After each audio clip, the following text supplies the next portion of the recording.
walk out secara bersama-sama. Kepada konten kreator siapapun dia, pejabat atau bukan, tobatlah.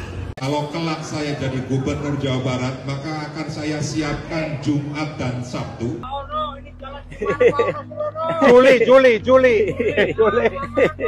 Aduh guys, maaf banget nih hari ini karena Let's Go hujan besar banget dan studio Let's Go bocor. Let's Go harus perbaikan dulu jadi nggak bisa syuting. Tapi recap sebentar aja bahwa kemarin KDM ini udah kasih pidato tuh yang bagus banget. Ini beberapa kinerja KDM ya yang bahkan menyindir DPRD, di mana dia itu memergoki DPRD itu main catur di sela-sela kesibukan. Emang sok-sok aja lu.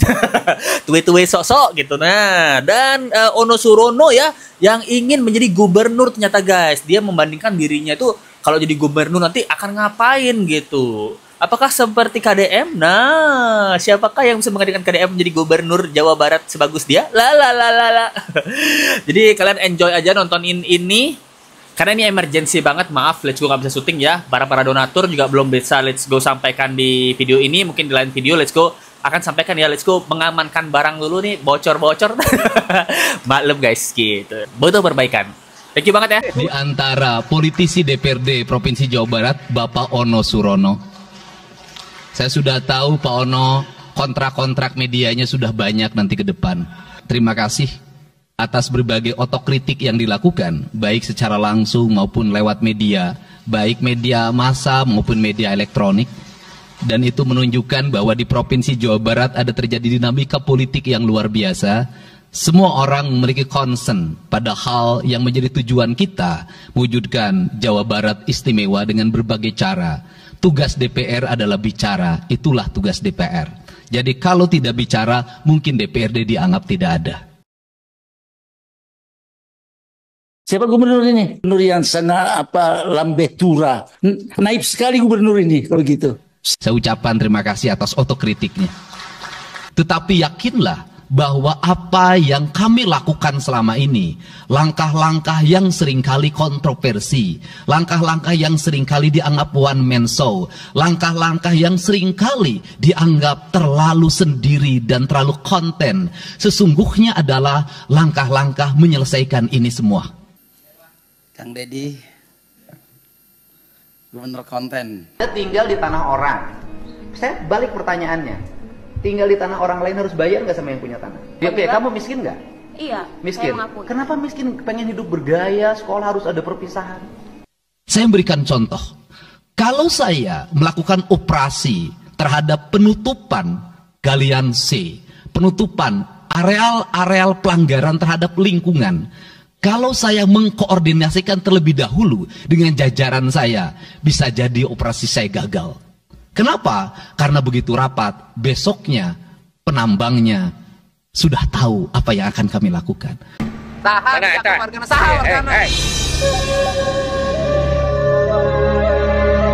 Aing tak bisa. Laporkan ke polisi, proses. Sehingga kejutan-kejutan itu dilakukan untuk memberikan efek kejut. Dari efek kejut itu melahirkan viral. Dari viral itu melahirkan atensi. Yang pada akhirnya hari ini Jawa Barat, seluruh penambangan liar bisa diselesaikan secara hukum. Dan Kapolda memberi atensi yang sangat tinggi.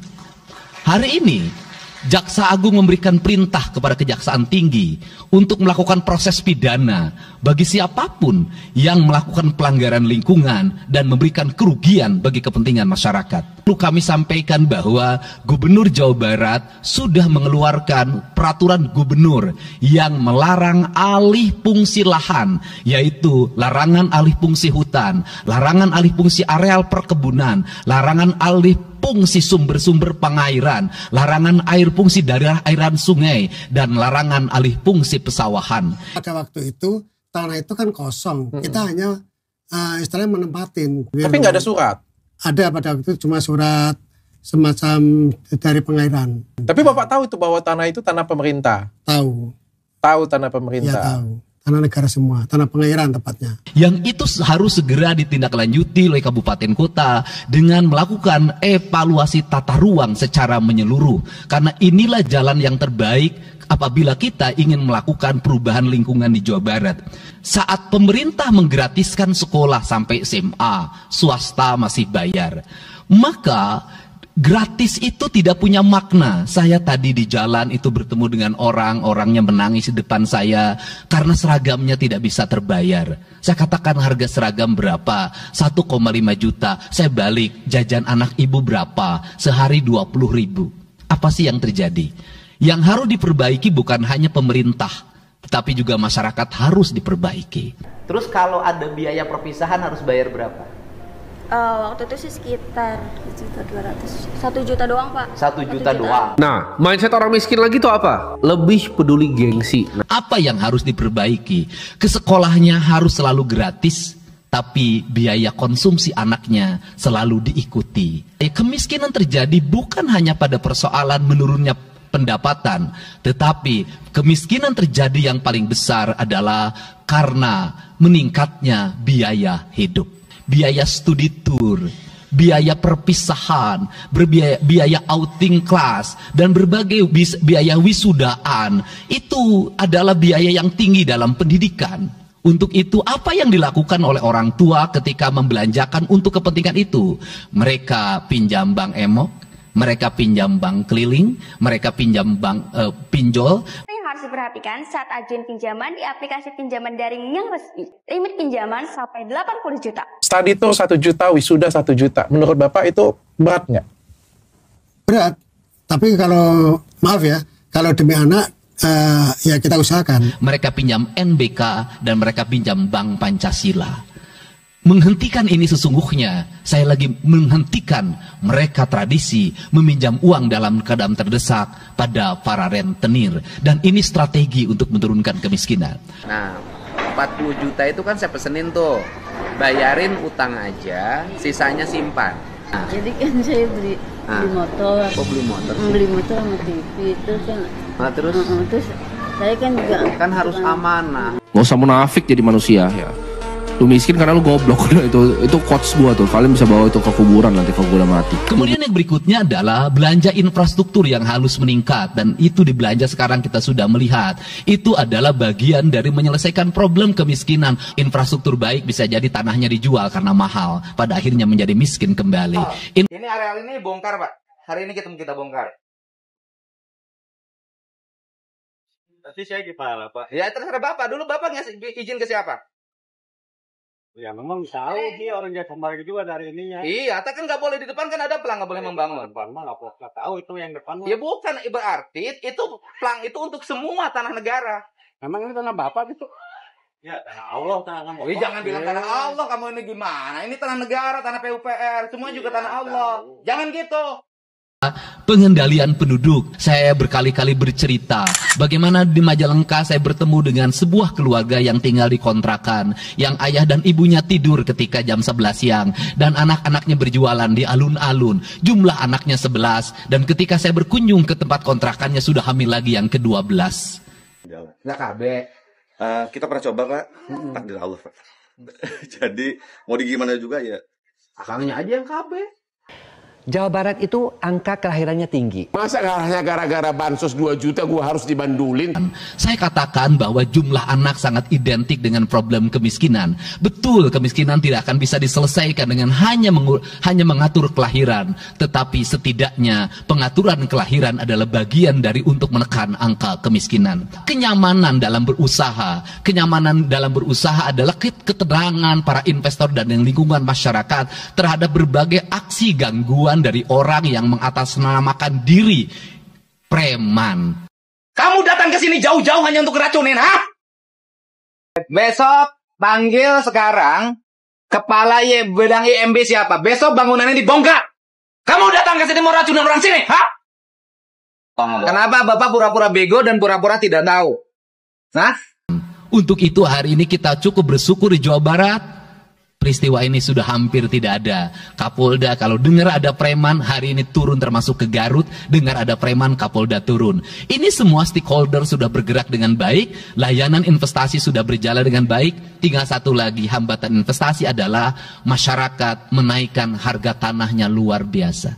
Akhir kami sampaikan juga bahwa kami kemarin sudah melapas 273 anak-anak yang mengikuti pendidikan di Dodik Rindam 3 Siliwangi. Hasilnya bisa dilihat secara terbuka di berbagai tayangan. Air mata tidak akan bisa membohongi kejujuran rakyat dan anak-anak itu.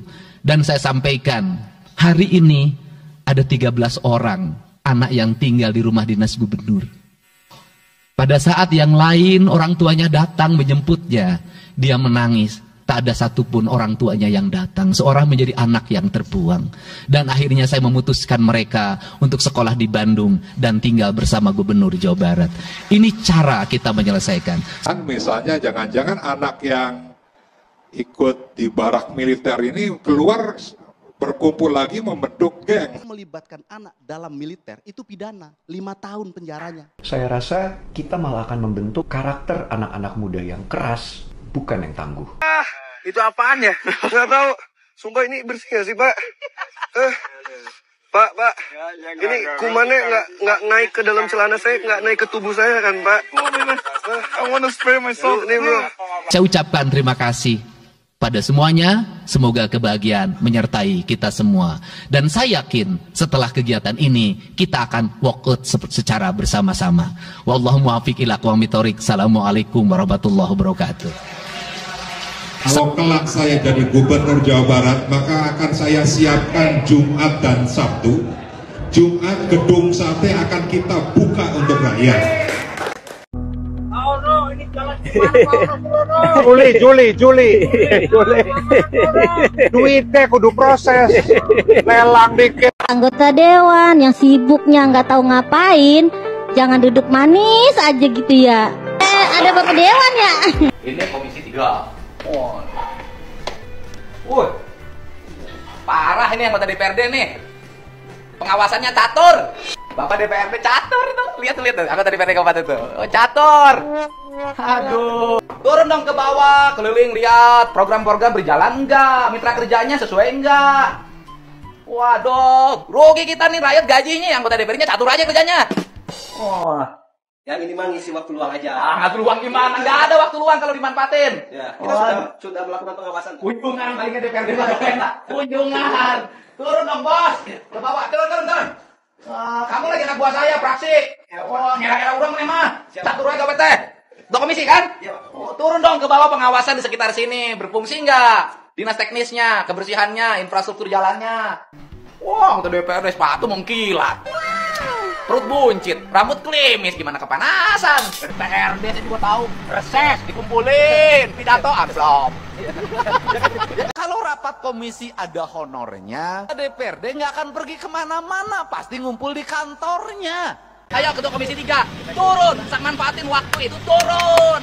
Sekarang mengerasai nih, duduk ke mereka.